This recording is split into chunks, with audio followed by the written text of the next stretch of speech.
வணக்கம். நம்மோடு அகரத்தமிழ் கட்சியிலிருந்து மரியாதைக்குரிய குயிலி நாச்சியார் அவர்கள் இணைந்திருக்கிறார். நாம் தமிழர் கட்சியிலே அனீஸ் பாத்திமாவுக்கு நேர்ந்தது குறித்து அவரிடம் கேட்டறிவோம். அக்கா வணக்கம். வணக்கம். தஞ்சை பகுதியிலே பாபநாசம் அந்த பகுதியிலே நாம் தமிழர் கட்சியை சேர்ந்த அனீஸ் பாத்திமாவுக்கு நடந்தேறின அந்த சம்பவத்தை பாத்தீங்களா? பார்த்தேன். நாம் தமிழர் கட்சியின் பாபநாசம் சட்டமன்ற தொகுதி வேட்பாளராக களம் கண்ட அருமை தங்கை என் உயிர் தம்பி மூச அம்சத்தின் மனைவியான அனீஸ் பாத்திமா நிறைய மாத கர்ப்பிணியாக தமிழர் மீதும் தமிழ் தேச இனத்தின் மீதும் கொண்ட பற்றினால் அவர் கண்ட களத்தில் நிறைவாக தன்னுடைய பணியை செய்து முடித்து தேர்தல் நாளில் வாக்குச்சாவடிகள் தோறும் சுற்றுப்பயணம் கொண்டு வரும்போது திமுக குண்டர்களால் அவர் தாக்கப்பட்ட செய்தி அன்றே மக்கள் மேடையில் வந்தது. ஆனால் ஆளும் வர்க்கம் தான் தோற்றி போய்விடுவோம் என்ற ஒற்றை காரணத்தினால் நாம் தமிழர் கட்சியின் அனைத்து நிலை வேட்பாளர்களையும் தொடர்ச்சியாக தாக்குவதற்கு முயற்சி செய்து வந்தது. அந்த நிலையில் தங்கையை தாக்கிய குண்டர்களை இதுவரை திமுக அரசு கைது செய்யாத அந்த ஒரு பெரிய கொடுமை நாமும் இவர்களுக்கு எதிராக இவர்கள் எடுக்கும் ஆயுதத்தை தான் எடுக்க வேண்டும் என்பதை நினைவூட்டுகிறது. மேலும் இந்த போராட்டம் நடத்திய நாம் தமிழர் கட்சியின் உறவுகள் மீது காவல்துறை கைது நடவடிக்கை செய்து நிச்சயமாக அவர்கள் மீது வழக்குகள் போட்டிருப்பார்கள். அதற்கு காவல்துறை மற்றும் தேர்தல் ஆணையம் சொல்லும் காரணம் என்னவென்றால், தேர்தல் ஆணையத்தின் கட்டுப்பாட்டில் தமிழர் நாடு இருக்கும் இந்த நிலையில் நீங்கள் போராட்டத்தை ஏன் நடத்தினீர்கள் என்று கேட்பார்கள். கொலை கொள்ளை அட்டுழிகள் நடக்கும் இந்த நாட்டில் ஒரு பொது மக்களுக்கான வாக்கு அரசியலில் ஈடுபட்ட ஒரு பெண்ணை பாதுகாக்க கூட வக்கற்ற இந்த திமுக அரசு தனியாக செல்லும் பெண்ணை எப்படி பாதுகாக்கும்? முட்டாள் தமிழ் சமூகம் இனியாவது விழித்துக் கொள்ள வேண்டும். நாம் தமிழர் கட்சியின் ஒருங்கிணைப்பாளர் அண்ணன் சீமான் மற்றும் தமிழக வாழ்வுரிமை கட்சியின் தலைவர் அண்ணன் வேலுமுருகர் இருவரும் அரசியல் மாண்பு மட்ட என்று எதிரிகளோடு உறவாடாமல் இனியாவது தூய தமிழ் தேசத்தின் பக்கம் நின்று தமிழ் சமூகத்தின் வீரமும் தீரமும் இங்கு குறைந்து போய்விடவில்லை என்பதை நிலைநிறுத்த அடித்தால் நாங்கள் திருப்பி அடிப்போம் என்ற நிலைக்கு வர வேண்டும். இவ்வளவு பெரிய மக்கள் தொகை கொண்ட தமிழ் அமைப்புகள் ஒரு கர்ப்பிணியை தாக்கியதை கூட கண்டித்து தெருவில் இறங்காமல்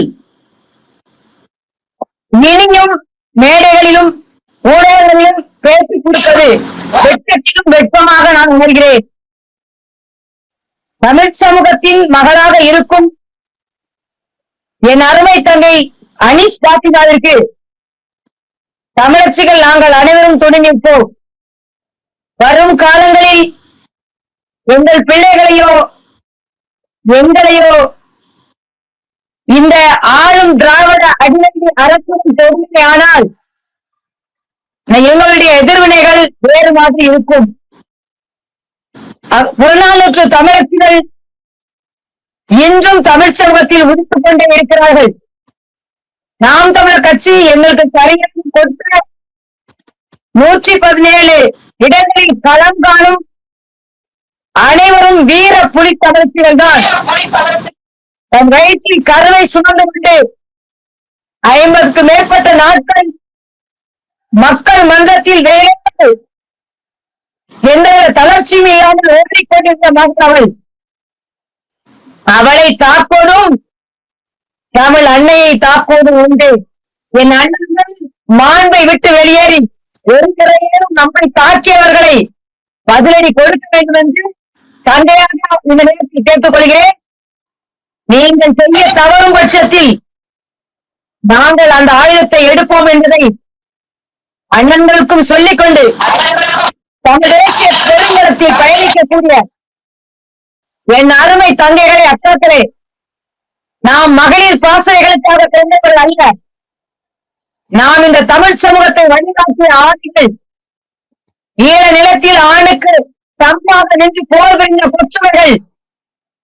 இவர்கள் நம் ஆயுதம் தூக்குவதை பார்க்க வேண்டாம் என்று விரும்பினால் நமக்கான பாதுகாப்பை இவர்கள் உறுதி செய்ய வேண்டும்.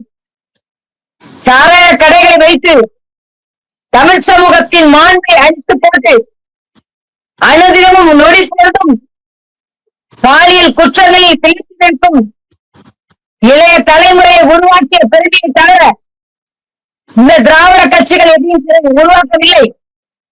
எனவே கூட்டமாக எழுந்து இவர்களுக்கு எதிராக நாங்கள் புரட்சி செய்வோம்.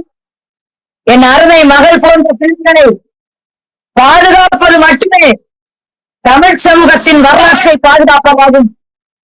அவளை நீ இஸ்லாமியத்தை என்று பார்க்கிறாய், ஆனால் அவள் தமிழ் சமூகத்தின் அடையாளம். இறை என்பது அவரது மனதிற்கு இசைந்ததாக இருக்கும். கலாச்சாரத்தை மட்டும் நாம் பாதுகாக்க வேண்டும். என் அருமை தமிழ் சொந்தங்களே, தமிழ் சாதி வாரி கணக்கெடுப்பின் மூலமாக பிறமொழியாளர்களுக்கான இடத்தை ஒதுக்கி காட்டாமல் நாம் விடுதலை அடைவது சாத்தியமில்லை. இதற்கு தேர்தல் காலத்தில், தேர்தல் நாளில் நம் தந்தைக்கு எதிராக கட்டப்பட்ட அந்த அட்டூழிய சாட்சி. எனவே பொறுத்திருந்தது போதும், அரசியல் மாண்பை காத்தது போதும், இனியாவது மாநில தமிழனாக நம்மை தாக்கியவனை நாம் தாக்குவோம். இதற்கெல்லாம் இங்கே விடுவிடத்தில் கிடையாது. இதன் மூலமாக தமிழ் தேசிய கையெழுத்தில் பயணிக்கக்கூடிய அருமை அக்கா தங்கைகளுக்கு நான் சொல்வது, நாம் அடி வாங்க பிறந்தவர்கள் அல்ல, நாம் ஆள பிறந்தவர்கள். நம்மை அடித்தவனை நிச்சயமாக திருப்பி அடிப்போம் சொல்றேன். மணியேறி மணிகண்டனுடைய உடல்நிலை இப்போது எப்படி இருக்கு? மணியேறி மணிகண்டன் உடல்நிலை இப்போது மிக மோசமான இருக்குது. காரணம் உடல்நிலை சரியா இருக்கு, ஆனா அவனுடைய கால்களுக்கு இன்னும் அறுவை சிகிச்சை செய்யப்படவில்லை. மிக தெளிவாக திட்டமிட்டு காவல்துறை அவனை திருநெல்வேலி சிறப்பு மருத்துவமனைக்கு நகர்த்தி அவனுக்கான சரியான மருத்துவத்தை கொடுக்கவில்லை. நாங்கள் தொடர்ந்து இருக்கின்றோம். இதே நிலை நீடித்தால் மீண்டும் ஆலங்குளத்தில் மிகப்பெரிய மக்கள் திரளை நாங்கள் திரட்டுவோம். காரணம், மனிதனுக்கு மருத்துவ உதவி கிடைத்துவிட்டால் மீண்டும் இந்த அரசின் டாஸ்மார்க்கு எதிரான கல்வி கொண்டு இருக்கும் என்ற பயத்தை அவனுக்கு கொடுக்கும் இந்த தண்டனை மூலமாக தமிழ் சமூகத்துக்கு உறுதி செய்வது என்று அரசு நினைக்கிறது. ஆனால் நாங்கள் அதை விட்டு விடுவதாக இல்லை. நிச்சயமாக இந்த நிலத்தில் நாங்கள் டாஸ்மார்க் ஒழிப்போம். தெருக்கள் தோறும் நூலகங்களை உருவாக்குவோம். அந்த காலகட்டத்தில் பணங்காடுகளில் இருந்தது கொண்ட பணங்களையும் பெண்களையும் விற்பனை செய்வோம். முறைப்படுத்தி கலப்படமற்ற பனையின் நேரடி பாதையில் இருக்கக்கூடிய கல்லை நாங்கள் விற்பனை செய்வோம். இவர்கள் போட்டிருக்கக்கூடிய தடைகளை உடைப்போம். மணிகண்டனுக்கு என் ஆறும் சொன்னங்களே, தமிழ் சமூகத்தின் மக்களே, அவனுக்காக குரல் கொடுங்கள். அவன் தன் இந்த 32வது வயதில் தன் ஒரு காலை இழக்கிறான் என்பதை நீங்கள் யோசித்து பாருங்கள். அவனுக்கான மருத்துவ உதவி உடனே கிடைக்க எல்லோரும் பேசுங்கள், எல்லோரும் எழுதுங்கள். உங்களால் முடிந்ததை நாங்கள் 4ஆம் தேதிக்கு பிறகு நிச்சயமாக செய்வோம். இப்போதும் எங்களுடைய வேலைகளை செய்து கொண்டுதான் இருக்கின்றோம். ஒருபுறம் தமிழ் தேசியம் பேசுபவர்கள் அரசியல்வாதிகளால் இப்படி தாக்கப்படுறாங்க, இன்னொரு புறம் தமிழ் சூழல்ல ஒரு தற்சார்பு வேலையை முன்னெடுக்கிற ஒருத்தருக்கு காவல்துறையினால் இப்படியான பாதிப்பு நடக்குது. இந்த அவலங்கள் எங்கு முடியும், ஏன் தொடர்கிறது? இது எப்படின்னா, இந்த தமிழ் தேசியம் பேசுகிறவர்கள் நாங்கள் அறிவாயுதம் வேண்டி வருகிறோம் என்ற ஒற்றை புள்ளி நிற்கிறார்கள். மராட்டிய மாநிலத்தில் இந்தியா முழுமைக்கும் பாசிச RSS கத்தி போடும் பேரணியை நடத்துகிறது.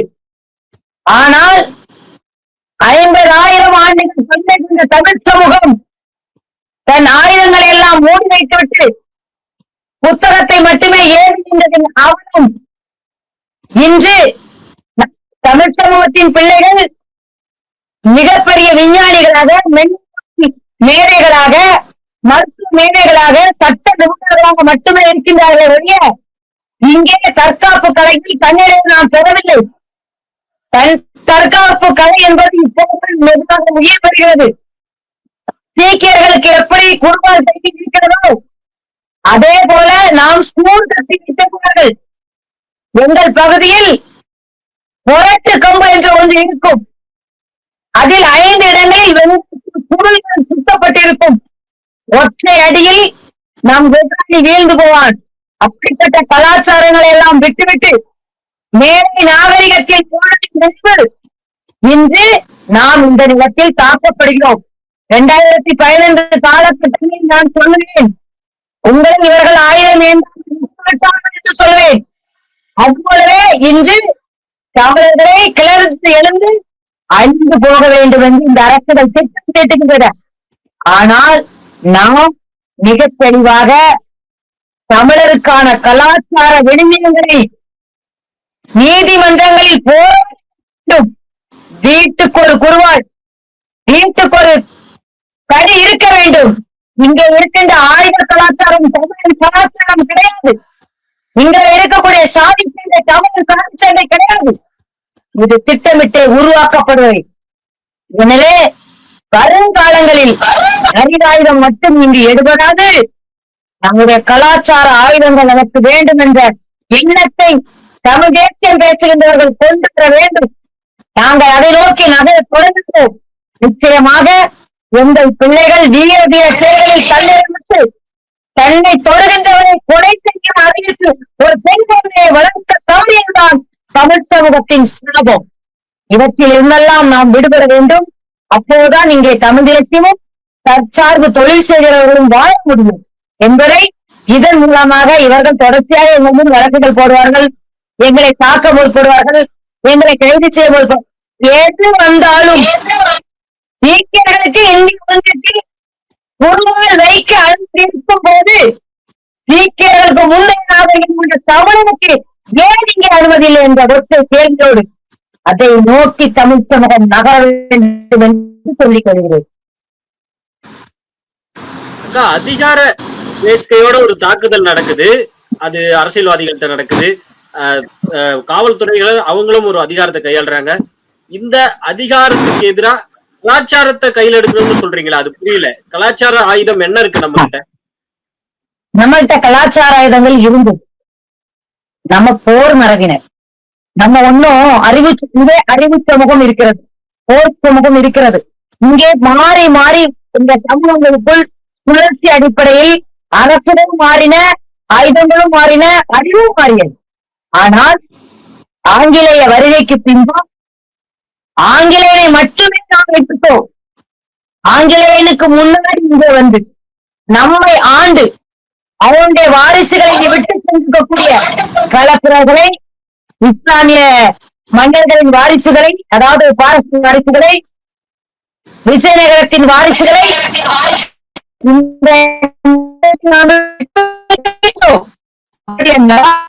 இந்திய போரில் நான் சொல்ல நடத்திய போர் இங்கே கலப்பெருக்கு எதிரான களம் கண்ட மாவீரன் யார்? இந்திகளின் மாலிகாபூருக்கு எதிராக படையெடுத்த எங்கள் மாவீரர்கள் யார்? விஜயநகரம் பேரரசை எதிர்த்த எங்கள் மாவீரர்கள் யார்? இதையெல்லாம் பேசாமல் இதையெல்லாம் வெளிப்படையாது. நீங்கள் சொல்றது போல இங்க ஒண்ணு நடக்கல. நீங்க இதுக்கு ஆயுதம் சரியாக்கா நீங்க கேட்பீங்க. நான் சொல்றேன், என்னை பாதுகாக்கக்கூடிய விடயம், என் முன்னாள் வைத்திருக்க விடயம், நான் தொலைத்ததின் விளைவு. நான் மேலை நாகரிகத்துக்கு அடிமையாகி 8 குழந்தைகள் 10 குழந்தைகள் பிறந்து வீட்டில் ஒற்றை குழந்தைகள் நான் முடித்து போனேன் பாருங்கள். அந்த இடத்தில் நம் இனம் சுருங்கி போனது, சரியான பிள்ளை வளர்ப்பு அற்று போனது.